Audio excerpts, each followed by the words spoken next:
Good evening friends. શાલાકીય તંત્ર next lecture સિરીઝની અંદર next topic છે પ્રતિશ્યાય. નોઝ તરફ આપણે આગળ વધી રહ્યા છીએ ધીમે ધીમે. પહેલા આપણે ઈયર જોયું, ઈયરના આયુર્વેદિક ડિસીઝ જોયા, ત્યારબાદ એના મોડર્ન ડિસીઝ વિશે આપણે વાત કરી, ત્યારબાદ આપણે શિરરોગ વિશેનું મહત્વ સમજ્યા, અને હવે આપણે નાસા તરફ પ્રયાણ કરી રહ્યા છીએ. ત્યારે પ્રતિશ્યાયને સમજવું ખૂબ જરૂરી છે. આમ આપણે નાકના રોગોની અંદર 60-70% કેસ એવા છે કે જે પ્રતિશ્યાયના દર્દી છે. અને પ્રતિશ્યાય એટલે કે શરદી. તો કે જે પ્રતિશ્યાય જે છે એની અંદર પણ કેટલાક ટાઈપ છે વિકૃતિ પ્રમાણે, તો એના વિશે આપણે વાત કરીશું. તો પ્રતિશ્યાય એ આચાર્ય ચક્રપાણી પ્રમાણે પ્રાણવાહ સ્રોતસના કોઈ પણ રોગ થવાનું મૂળ કારણ છે. એટલે કે શરૂઆત ક્યાંથી થાય? પ્રતિશ્યાયથી થાય. કોઈ પણ પ્રાણવાહ સ્રોતસની શરૂઆત પ્રતિશ્યાયથી થતી હોય એવું આચાર્ય ચક્રપાણી માનતા હતા. કેમ? તો કે એના મૂળમાં જે છે પ્રતિશ્યાય હતું. પ્રતિશ્યાય થયા ત્યારબાદ જ બીજા કોઈ પ્રાણવાહ સ્રોતસના વ્યાધિ, દાખલા તરીકે કાસ, શ્વાસ, આ બધા રોગો જે છે ઉત્પન્ન થતા હોય છે. ચરક સંહિતા પ્રમાણે પ્રતિશ્યાયનું વર્ણન એ પીનસ, નાસારોગ નિદાન અને ત્રિમર્મીય ચિકિત્સાની અંદર કરેલું છે. સુશ્રુતે ક્યાં વર્ણન કર્યું? તો કે પ્રતિશ્યાય પ્રતિષેધ નામના સુશ્રુત ઉત્તર તંત્ર 24 ની અંદર વર્ણન કર્યું. નિરુક્તિ આપણે જોઈએ તો પ્રતિહિ ઉપસર્ગ લાગે છે અને શ્યંગતો ધાતુ. પ્રતિહિ ઉપશ્યંગતો, પ્રતિશ્યંગતો, પ્રતિક્ષણમ શ્યાયતે ઇતિ પ્રતિશ્યાય. પ્રતિક્ષણ એટલે કે દરેકે દરેક ક્ષણ એટલે કે ટાઈમે જે ડિઝીઝની અંદર શ્યાવતે એટલે કે સ્ત્રાવ થાય છે તેને શું કહેવામાં આવે છે? પ્રતિશ્યાય કહેવામાં આવે છે.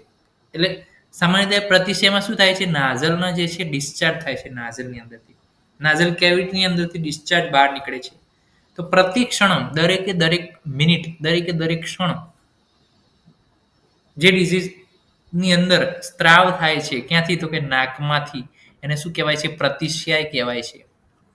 બીજી ડેફિનેશન નિરુક્તિ શું છે? વાતામ પ્રતિ અભિમુખમ શ્યાયો ગમનમ કફાદિનામ યંત્ર સ પ્રતિશ્યાય. એટલે કે વાતના કારણે કફ આદિને શું કરે છે? ગમન કરે છે. વાતના કારણે કફ આદિનું શું થાય છે? ગમન થાય છે. અને અભિમુખમ શ્યાયો, અને ક્યાં? તો કે મુખ તરફ શું થાય છે? સ્ત્રાવ થાય છે. એને શું કહેવાય છે? પ્રતિશ્યાય કહેવાય છે. તો શું થાય વાતના કારણે? કેમ?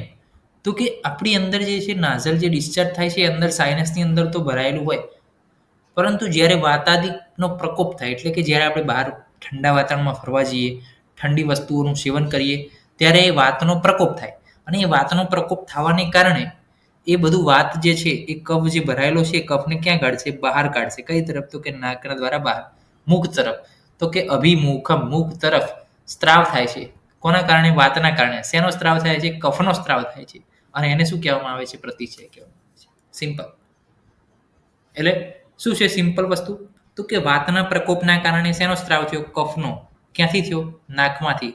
ક્યાં થયો? તો કે અભિમુખમ. અને એને શું કહેવાય છે? પ્રતિશ્યાય કહેવાય છે. રોગ કે જેમાં કફાદી દોષો વાયુના કારણે ઘસી જાય છે અને નાક દ્વારા બહાર નીકળે છે મુખ તરફ, તેને પ્રતિશ્યાય કહેવાય છે. નિદાન સેવન જોઈએ તો કે શું શું નિદાન હોય? શેના શેના કારણે પ્રતિશ્યાય થાય? તો સદ્યજનક હેતુ પણ હોય અને કાલાંતરજનક હેતુ પણ હોય. સદ્યજનક એટલે કે તરત અને તરત જ પ્રતિશ્યાય થાય. સદ્ય એટલે કે તરત, જનક એટલે ઉત્પન્ન થવું. તરત આ રોગ ઉત્પન્ન કરવા વાળા કારણો કયા? તો કે નારી પ્રસંગ એટલે કે ઇન્ટરકોર્સ છે, સેક્સ છે, એ બધું. શિરો અભિતાપ એટલે કે શિરનો કોઈ રોગ હોય એના કારણે જે છે પ્રતિશ્યાય તરત ઉત્પન્ન થઈ શકે છે. ધૂલી રજ એટલે કે વધારે પડતી ધૂળ, રજ એવા વાતાવરણમાં તમે જાઓ તો તરત તમને શરદી થઈ જાય. શીતમ અતિ પ્રતાપ એટલે કે તમે ઠંડા વાતાવરણમાં ફરો તો વધારે ઠંડા વાતાવરણમાં ફરો તો એના કારણે પણ તમને શરદી થઈ જાય. સંધારણ મૂત્ર પુરુષ, મૂત્ર અને પુરુષનો વેગ ધારણ કરો તો પણ જે છે તરત જ શરદીનું જે છે પ્રતિશ્યાયનું લક્ષણ જે છે જોવા મળે છે. અને કાલાંતરજનકની અંતુ શું છે? ચયાદિક્રમજન્ય હેતુ. કાલાંતરજનકને ચયાદિક્રમ કેમ કીધું? તો કાલાંતર એટલે કે સમય જે છે એની અંદર શું લાગે છે? વધારે લાગે છે પ્રતિશ્યાય ઉત્પન્ન થવામાં. આ કારણનું સેવન કરીએ એના કારણે તરત ને તરત પ્રતિશ્યાય ઉત્પન્ન થતી નથી. પ્રતિશ્યાયને ઉત્પન્ન થવા માટે શું લાગે? સમય. એટલે શું કીધું? કાલાંતરજનક એટલે કે લાંબા ગાળે ઉત્પન્ન થાય છે પ્રતિશ્યાય. એવા કારણો કયા? તો કે વાત છે, પિત્ત છે, કફ છે, રક્ત છે, એ શું થાય? શિરની અંદર શું થાય? સ્થાન સંચય પામે. પછી દિવા સ્વપ્ન કરો કે રાત્રિ જાગરણ કરો અથવા શીતલ આહારનું સેવન કરો, શીતલ વિહારનું સેવન કરો, ઠંડા વાતાવરણમાં બહાર ફરો, એના કારણે જ્યારે પણ વાતનો પ્રકોપ થાય, જે સંચય થયેલો વાત છે એ વાતનો શું થશે? પછી પ્રકોપ થશે અને તેના કારણે શું ઉત્પન્ન થશે? લાંબા ટાઈમે પ્રતિશ્યાય ઉત્પન્ન થાય છે. એ કેવી વસ્તુ થઈ? તો કે આપણને જે 6 મહિને 12 મહિને જે શરદી થાય છે એ કાલાંતરજનક હેતુમાં આવી કે આખા વર્ષ દરમિયાન જે કફ જમા થયો છે અને જ્યારે શિયાળો આવે છે અથવા તો ઋતુ પલટો થાય છે, ઋતુ સંધિ આવે છે, ત્યારે ઋતુ બદલાવાના કારણે વાતાદી દોષનો પ્રકોપ થવાને કારણે જે પ્રતિશ્યાય થાય એ કાલાંતરજનક હેતુની અંદર આવે છે. અકોર્ડિંગ ટુ ચરકાચાર્ય અજીર્ણ હોય, ક્રોધ કરીએ અથવા ઋતુ વૈષમ્ય એટલે કે શિયાળો છે અને ચોમાસાનો વરસાદ થયો, ઉનાળો છે અને ઠંડી પડી, એટલે કે ઋતુ જે છે સંધિ આવી અથવા તો પછી ઋતુનું વૈષમ્ય થયું, એની અંદર ઋતુનો મિથ્યાયોગ થયો કહેવાય. એટલે કે શિયાળામાં વધારે ગરમી પડે, ઉનાળામાં વધારે ઠંડી પડી, તો એના કારણે જે પ્રતિશ્યાય થાય એ જે છે ચરકાચાર્ય વર્ણન કરે છે. સંપ્રાપ્તિ જોઈએ તો શું છે? તો સંપ્રાપ્તિની અંદર કીધું છે ઘ્રાણ મૂલ સ્થિત શ્લેષમાં રુધિરમ પિત્તમેવવા, એટલે કે ઘ્રાણ મૂલ એટલે કે નાકનું જે મૂળ છે, એથમોઇડલ સાઇનસ છે, ત્યાં સ્થિત રહેલો કફ, શ્લેષ્મ, રુધિર, પિત્ત, એ બધું જ શું થાય છે? વાતના કારણે, મારુતના કારણે આધમાતઃ શિરસો મારુતમ શ્યાયતે પ્રતિ, એટલે કે જે ઘ્રાણ મૂળની અંદર સ્થિત થયેલો વાત, પિત્ત, કફ, રક્ત, એ જે છે ત્યાં આગળ જઈને શું થાય છે? સ્થિર થાય છે. પ્રતિશ્યાયની અંદર થાય શું? તો કે ઘ્રાણ મૂળ એટલે કે એથમોઇડલ સાઇનસ છે, બધા સાઇનસીસ જે છે ત્યાં આગળ જઈ વાત, પિત્ત, કફ, રક્ત એટલે કે દોષો જે બધા ત્યાં જઈને શું થાય? સ્થિર થાય છે. અને પછી શું થાય? તે દોષો વાયુ દ્વારા ક્યાં જાય? શિરમાં જાય. એટલે કે મારુતમ શ્યાયતે, મારુત આધમાતઃ શિરસો, મારુત દ્વારા શું થાય છે? આધમાતઃ શિરસો, ગતિ કરે છે શિર તરફ, અને મારુતઃ શિરસ્યાયતે પ્રતિ, એટલે કે વાતના કારણે શું થાય? પછી જો વાતનો વધારે પ્રકોપ થશે, જ્યારે વાત વર્ધક આહાર વિહારનું સેવન થશે, ઠંડા પવન ને એ બધું, ત્યારે વાતના કારણે શું થાય? બધાનું બહારની તરફ સ્રાવ થાય છે અને એ જ વ્યાધિને શું કહે છે? પ્રતિશ્યાય તતો ઘોરો જાય તે દેહ કર્ષણ, અને તે જે છે દેહનું કર્ષણ પણ કરી નાખે છે. ઓકે, તો એ થઈ. તો વાત, પિત્ત, કફ, રક્ત જે ઘ્રાણ મૂળમાં સ્થિર થાય એથમોઇડલ સાઇનસમાં, વાયુ દ્વારા શિરમાં જાય, ત્યાં આગળ સ્થિર થાય, અપથ્ય આહાર વિહારનું ચાલુ રહે, વાતનો પ્રકોપ થાય, વાતનો પ્રકોપ થાય એટલે વાયુ જે છે બીજા બધા જ દોષોને લઈ ક્યાં આવે? નાક બાજુ. શ્યાયતે અભિમુખમ શ્યાયો પ્રતિ, એટલે પ્રતિશ્યાયની ઉત્પત્તિ થાય છે. પૂર્વરૂપની વાત કરીએ. પૂર્વરૂપની અંદર શું કીધું છે? શિરો ગુરુત્વમ. આ આપણે સામાન્ય યાદ રાખવાનું કે જ્યારે પણ શરદી થાય ત્યારે શું થાય? માથું દુખે, પછી શું થાય? છીંકો આવે, આખા અંગમાં એટલે કે કળતર થાય, આખા શરીરમાં અંગમર્દ, પરિકૃષ્ટ રોમતા એટલે કે ઠંડી પણ વાઈ શકે છે, હોરિપિલેશન થઈ શકે છે, આ બધા ઉપદ્રવ છે. એવું કોઈ પણ વસ્તુ ગોખવાની આવતી નથી. શરદી થાય એટલે શું થાય? કળતર થાય, માથું દુખે, આંખમાંથી પાણી આવે, રોમર્સ થાય, છીંક આવે, તાવ પણ આવે છે. તો પ્રતિશ્યાયના બધા લક્ષણો છે અથવા એનું પૂર્વરૂપ છે. અને પ્રતિશ્યાયના લક્ષણની અંદર શું આવશે? તો પ્રતિશ્યાયના લક્ષણની અંદર જે સ્ત્રાવ થાય છે એ સ્ત્રાવ જે છે એના લક્ષણ સ્વરૂપે છે. સામાન્ય ચિકિત્સા શું છે?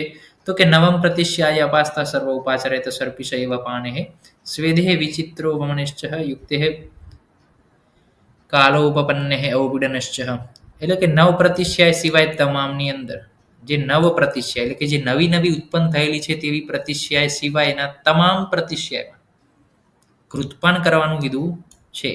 સ્નેહન, સ્વેદન, વમન, વિરેચન, આસ્થાપન, ધૂમપાન, ગંડુસ અને કવલ કરવાનું કીધું છે. 13 ટાઈપના સ્વેદ અને વમન પછી અવપીડન નશ્ય આપવાનું કીધું છે. શેની અંદર? તો કે નવ પ્રતિશ્યાય હોય એના સિવાય તમામ પ્રતિશ્યાય. કઈ કઈ? વાત જ, પિત્ત જ, કફ જ, બધી જ જે છે પ્રતિશ્યાય, દુષ્ટ જ પ્રતિશ્યાય, એની અંદર પણ કૃતપાન છે, સ્નેહન સ્વેદન છે, વમન વિરેચન છે, આસ્થાપન છે, ધૂમપાન છે, કંડુસ, કવલ, 13 ટાઈપના સ્વેદ અને વમન જ્યારે પતે ત્યારે અવપીડન નશ્ય આપવાનું કીધું છે. તો નેક્સ્ટ આપણે જોઈશું વાત જ પ્રતિશ્યાય. એ પહેલા રિવિઝન કરી લઈએ એકવાર. તો કે પ્રતિશ્યાયનો મતલબ શું છે? પ્રતિશ્યાય આચાર્ય ચક્રપ્રવણી પ્રમાણે પ્રાણવાયુ સ્ત્રોતસના કોઈ પણ ડિઝીઝ થવા માટે મૂળમાં શું છે? પ્રતિશ્યાય છે. વર્ણન ક્યાં કર્યું છે એની વાત કરી. પ્રતિક્ષણશ્યાવતે પ્રતિશ્યાય, હર હંમેશ, દરેક મિનિટ, દરેક ક્ષણ જે ડિઝીઝની અંદર સ્ત્રાવ થાય છે ક્યાંથી? નાકમાંથી. કોના કારણે? વાતના કારણે. શેનો સ્ત્રાવ થાય છે? કફનો સ્ત્રાવ થાય છે. અને ક્યાં આગળ સ્ત્રાવ આવે છે? તો કે અભિમુખ શ્યાયો, અભિમુખ શ્યાયો, પ્રતિ અભિમુખ, એટલે કે મુખ તરફ જે નાકમાંથી નીકળે છે સ્ત્રાવ, એને શું કહેવામાં આવે છે? પ્રતિશ્યાય કહેવાય છે. નિદાનમાં આપણે શું જોયું? સદ્યજનક, કે જે તરત પ્રતિશ્યાય ઉત્પન્ન કરે છે, અને કાલાંતરજનક, કે જે લાંબા ટાઈમે પ્રતિશ્યાય ઉત્પન્ન કરે છે. એના વિશે અભ્યાસ કર્યો. સંપ્રાપ્તિની અંદર શું કીધું? તો કે દોષો ક્યાં જઈને સ્થિર થાય છે? ઘ્રાણમૂળમાં, એથમોઇડલ સાઇનસની અંદર. એની અંદર વાત, પિત્ત, કફ, રક્ત, બધા દોષો ત્યાં જઈને સ્થિર થાય. વાત દ્વારા તે ક્યાં જાય? શિરમાં જાય. શિરમાં જઈને સ્થિર થાય, અને ત્યારબાદ જ્યારે પણ વાતાદય દોષોનો પ્રકોપ થાય ત્યારે એ ક્યાં આવે? તો કે નાસા માર્ગ દ્વારા નીચે આવે છે, અને નાકમાંથી જે છે બહાર નીકળે છે. એને શું કહેવાય છે? પ્રતિશ્યાય તરીકે ઓળખવામાં આવે છે. પૂર્વ રૂપમાં શું કીધું? તો કે માથું દુખે છે, પછી કળતર થાય છે, પછી ઠંડી લાગે છે, જ્વર પણ આવી શકે છે, છીકો આવે છે. આ બધું છે. લક્ષણોમાં તમે કાસ પણ લખી શકો, પ્લસ જે છે જ્વર પણ લખી શકો, અને અલગ પ્રકારના જે સ્ત્રાવ થાય છે એનો પણ તમે લખી શકો. સામાન્ય ચિકિત્સાની અંદર ઘૃતપાન કરવાનું છે, પ્લસ સ્નેહન સ્વેદન, વમન વિરેચન, આસ્થાપન અનુવાસન અને ગંડૂસ કવલનો ઉપયોગ કરવાનો છે, પ્લસ 13 ટાઈપના સ્વેદ અને વમન પછી પીડન નશ્ય આપવાનું છે. શેની અંદર? તો કે નવ પ્રતિશ્યાય સિવાયના તમામ પ્રતિશ્યાયની અંદર આ પ્રકારની ક્રિયા કરવાની રહેશે. તો થેન્ક યુ સો મચ દોસ્તો. જય હિન્દ, જય આયુર્વેદ, જય ધન્વંતરી. નમસ્કાર.